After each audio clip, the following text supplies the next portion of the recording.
welcome back to another episode of Psychonaut Sessions. You're home for all things psycho. It's Halloween month. Ladies and gentlemen, we're going to cover a book that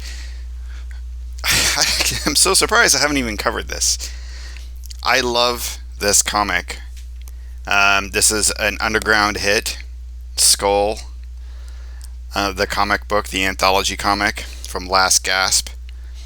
An incredible series. I need to cover more of the series. I need to get more of the books. But I saw the cover to this all over the place. I saw it at conventions, and I've seen it like in I don't know, just featured in places. It was like my introduction to Skull.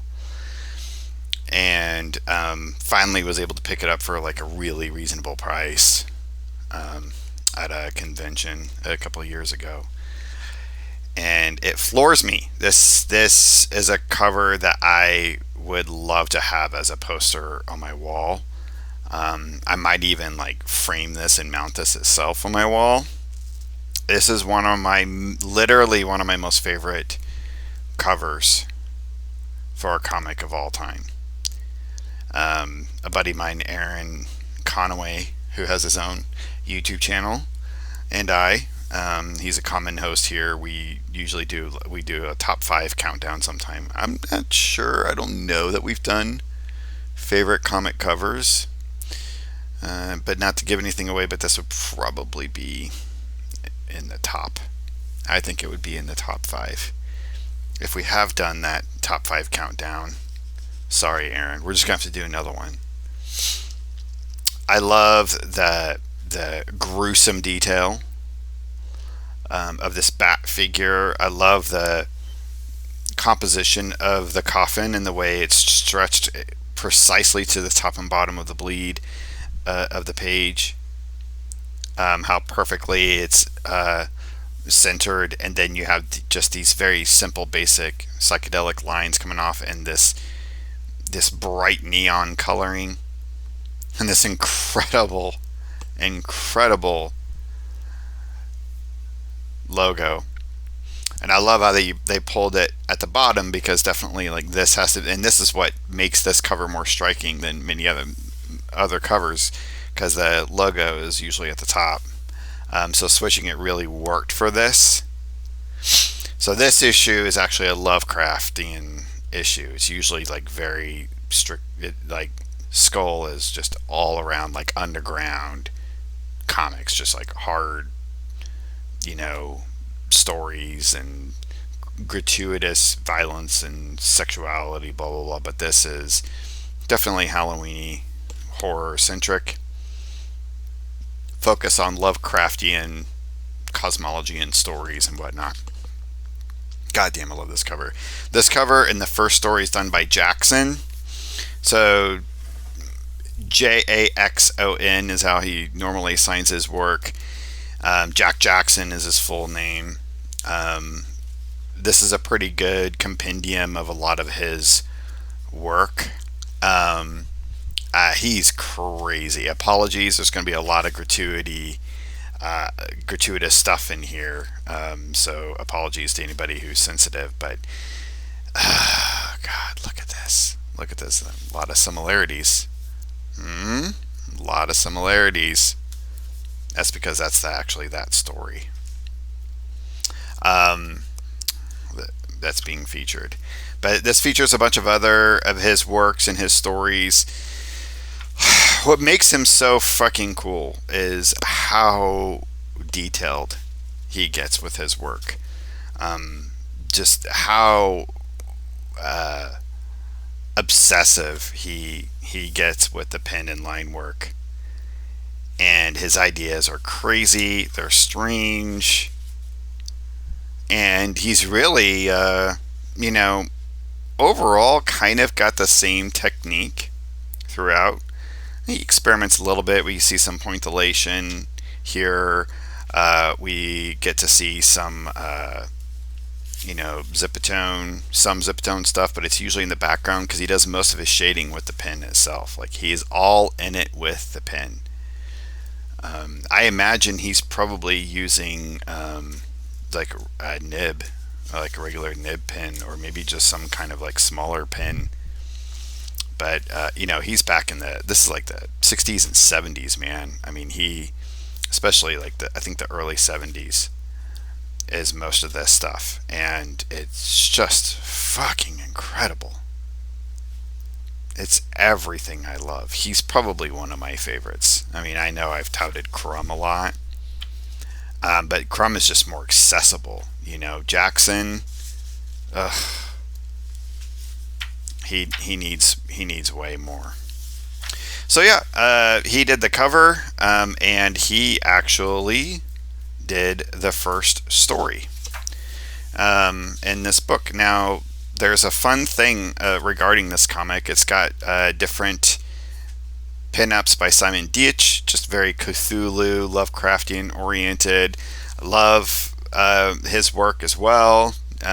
Very cartoony, very, very cartoony. So it's not really terrifying, but definitely got a fun indie vibe to it for sure. A lot of fun. Here is a front cover page. It's just kind of like an introductory page by Sheridan. I don't know who Sheridan is. Last name Sheridan. The credits are only listed by last name here, and I don't know all of them. And so I'm gonna need you all, my team out there, to help me out. This is like hardcore newsprint, and it is so yellowed. So whenever you get to the Jackson story, it's kind of hard to look at and read. Now, again, the video camera always makes things a little bit lighter, so it's probably easier for you all. But for me, reading it, it's really, especially, I read mostly at night in bed with like a bedside lamp, so it's really hard to read. But this Sheridan introductory page is awesome. He's busting these people's heads into like little mushroom clouds, this like weird genie monster thing coming out of this hatch in the floor. Just fucking awesome. I love this. Beautiful stuff.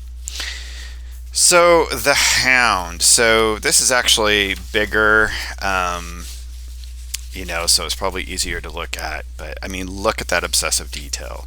So like I said, he does use like a duotone. I don't know if it's just zipatone kind of stuff like in the backgrounds normally. He very rarely uses it in the subject matter of the drawing itself, though he does do a little bit of it here and there, but it's not always. Usually to some sort of specific effect, like this lantern, like covering up this lantern. I'm going to move this over and just kind of go over this, but I mean, I don't know how long this would have taken the man, but hell, God, this is just beautiful all around. So we get these guys they're just grave robbers, right? And so they're digging a grave. Very fun, cartoony elements as well, but also really rough around the edges, and you can definitely feel the 3D quality to these figures and characters and anything else in the image. Which is what I really like. I like cartoony stuff that feels 3D, feels real. Sorry, I got a fan going on, so this book is getting all crazy. Love the composition here. Just we get things from different, points of view as they're digging in the background.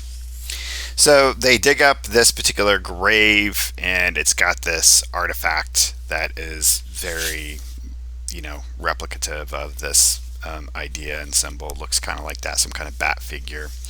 They hear a hound howling in the background, some kind of hound or figure. They take the artifact back, and they apparently have all sorts of riches. They've been doing this for a while. I love this, the level of care that he takes into the shading.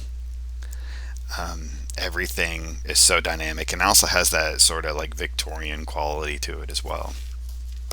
They try to do some research on the artifact, references to the Necronomicon, El Hazared, very Lovecraftian in nature. They start hearing scratchings and stuff at the windows and doors, bringing this artifact in. They hear howling. They start hearing all these things. They'll bring this artifact into their trove of treasures here. This is so fucking cool. So neat. And so, it starts driving them mad, right? It's a very Lovecraftian idea. Another point of Jackson's I really like is he also knows when to go simple, and quiet with the line work. It's like he understands that the reader's eye needs a little breathing room. So, I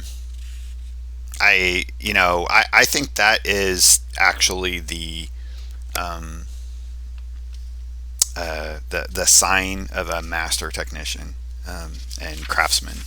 If you can do that, if you can understand, yeah, it's cool to get like really obsessive, really detailed, and cover as much of the page as possible. But if you do that all throughout, Lord, it can just get really hard to read on the eyes. So anyway, one of the guys ends up just dying out of mysterious circumstances, and he doesn't really understand. So the other dude buries him, and it's all because of the amulet. The guy even says, "It's the amulet." Again, there's howls of some kind of wolf dog thing in the background. He doesn't really know. And he buries everything, and then he takes off and he tries to travel to go away. But he still just keeps getting driven crazy. There's a bunch of murders that start happening around him, and he thinks it's because of the amulet. He goes to a graveyard, back to the graveyard to kind of find out what's the what. With his own hands, he digs up the dirt and opens the sarcophagus, and the skeletal remains have changed, and it's this like weird bat looking sort of empiric character, and chases him off. It's fucking cool. And this story's entitled The Hound. Really fucking awesome. Jackson is a genius. I really like the way it looks in the newsprint, because I like the way newsprint looks, I like the feel of it. But it's definitely easy to read in the paper in this book. This is just regular stock.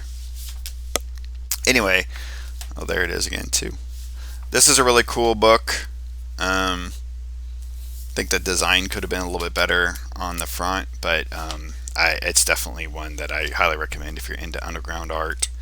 And if Jackson has appealed to you at all, I don't even know if it's available anymore at Fantagraphics. You might have to just find it. I had to find it used online, because it's a book that I've been looking everywhere. So we got another Deitch pinup. This is really cool. Again, cartoony but fun. Frog people. This one was hard to read. I don't even know who drew it. It's called The Hairy Claw of Tolan, and it is basically about some dude through genetic mutation, because people were inbreeding in this hillbilly town. Kind of was born all mutated and weird looking, like the Toxic Avenger or something. And it's all written in this style. Howdy thar, city folk, my name's Old Ned. And it's like written in hillbilly style, but it's also, the script is so tight together. It's just, it was so hard to read. But I really liked the art. It had this fun, abstract quality to it. Almost because of the monster, almost Picasso-esque. Picasso.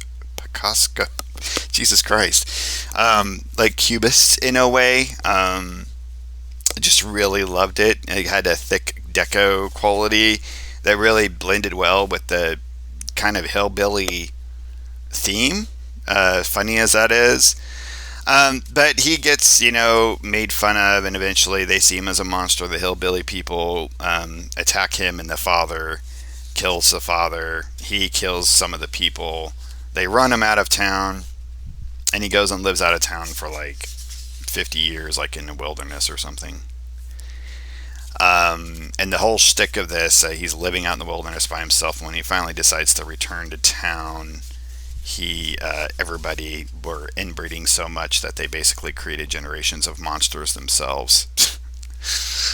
So don't inbreed, ladies and gentlemen. That's the moral of the story. I guess. Pretty fun. But again, it was just really hard to read, unfortunately. And the script was so thick and tight throughout, it didn't really give the art room to breathe, which was frustrating because the art was so interesting. Oh, Charles Dallas. I got to see it there. Charles Dallas did that, so I really liked the artwork, Charles Dallas, if you're still around. Yeah, this is, by the way, this is like 72 is when this book came out. Cool Air, it's another Lovecraftian nightmare. This was done by MCS, so I don't know if I don't think it's Sheridan. Or Smith, whoever Smith is. So if anybody knows who might have done this work, MCS. A guy gets a room in a house. That's a very common Lovecraftian. Just a random guys renting a room in a house, and there's a neighbor who lives upstairs who is a scientist who's always running all these experiments. This is very interesting. The art is just weird. It is so weird. Thick, heavy lines. I think maybe brush, maybe not, maybe nibs, I guess.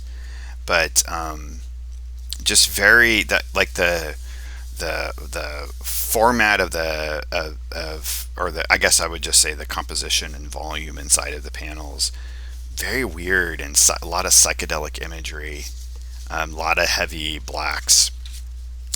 So this guy is the scientist upstairs. He's always working on all these experiments because he has some kind of weird disease where he needs it cold all the time. And the reason why the dude found out about it is because there was ammonia from a cooling engine from upstairs that was leaking down into his room.